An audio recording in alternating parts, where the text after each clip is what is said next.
The Royal Palace, Phnom Penh, Cambodia. Presented by Holidays on Shoestrings. What the Buckingham Palace is to London, or the Palace of Versailles to Paris, the Royal Palace is to Phnom Penh. It is one of the most popular tourist attractions in the city. Locals like to bask in its beauty every day, flocking to the small patch of grass that sits in the shadow of this palace's moonlight pavilion to feed the birds, enjoy snacks, or place offerings. Spread across a vast, manicured site, which feels miles away from the cramped urbanity elsewhere in Phnom Penh, the elegant opulence of the various temples and buildings which compose the Cambodian King's residence are quite breathtaking. This grand palace houses the famous Silver Pagoda, a place where you can admire the resplendent Maitreya Buddha, adorned with regal attire and glistening diamonds. The most famous of the buildings was the throne hall, topped by a 59-high tower inspired by the Barom at Angkor.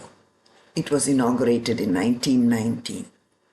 It had 5 doors, the central one reserved for the king and VIP guests, and side entrances for ministers. It was the heart of royal activities. It once witnessed the king's confidants, generals, and officials carrying out their noble duties.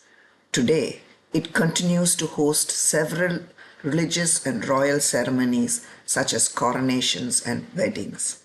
It also serves as a meeting place for distinguished guests of the king.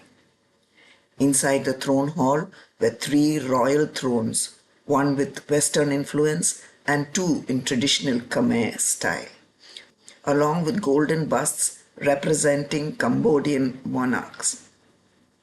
Unfortunately, we could only look through the doors and windows.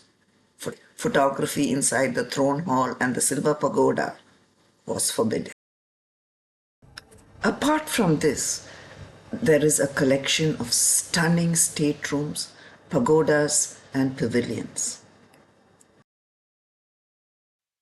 The Foshini Pavilion and the Chenchea Pavilion or Moonlight Pavilion, often referred to as the Hall of Dances, are used for classical Khmer dance performances, official receptions, and banquets. The Chenchea Pavilion is more visible from the outside and is sometimes used for public addresses by the king.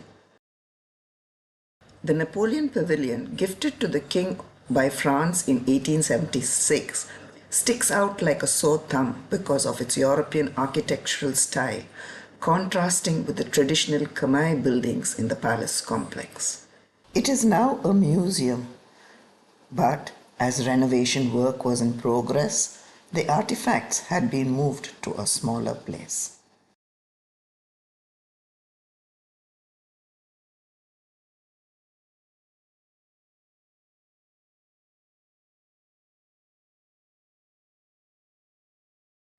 The Khmeran palace is in a protected part of the compound and not open to the public, and the blue flag indicates that the King of Cambodia is in residence.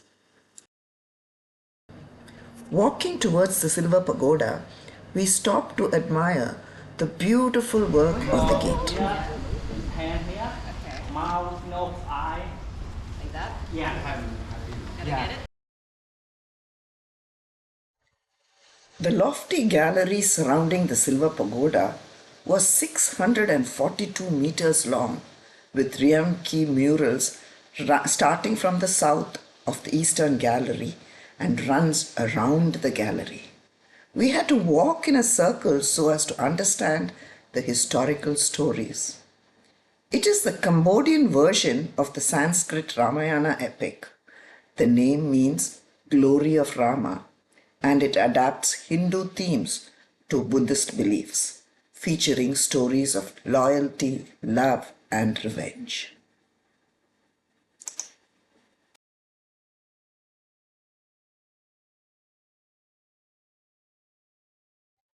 The Silver Pagoda is an impressively ornate structure, and despite the dark chapter in the country's history, the pagoda's extravagance still nestles in every nook and cranny.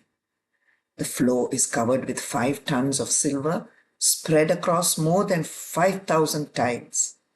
The staircase leading to the pagoda is made of Italian marble. With the temple home to a life-sized gold Buddha dripping with diamonds, the largest is said to weigh a hefty 25 carats. In front of the pagoda, there are 2 stupas and a statue. The stupas hold the remains of earlier kings. The statue is an equestrian statue of Napoleon Bonaparte riding a horse, a gift from the French, but the head was later changed to the likeness of King Norodom. Thank you for watching. If you like this video, give it a thumbs up, subscribe, and tell your friends about it.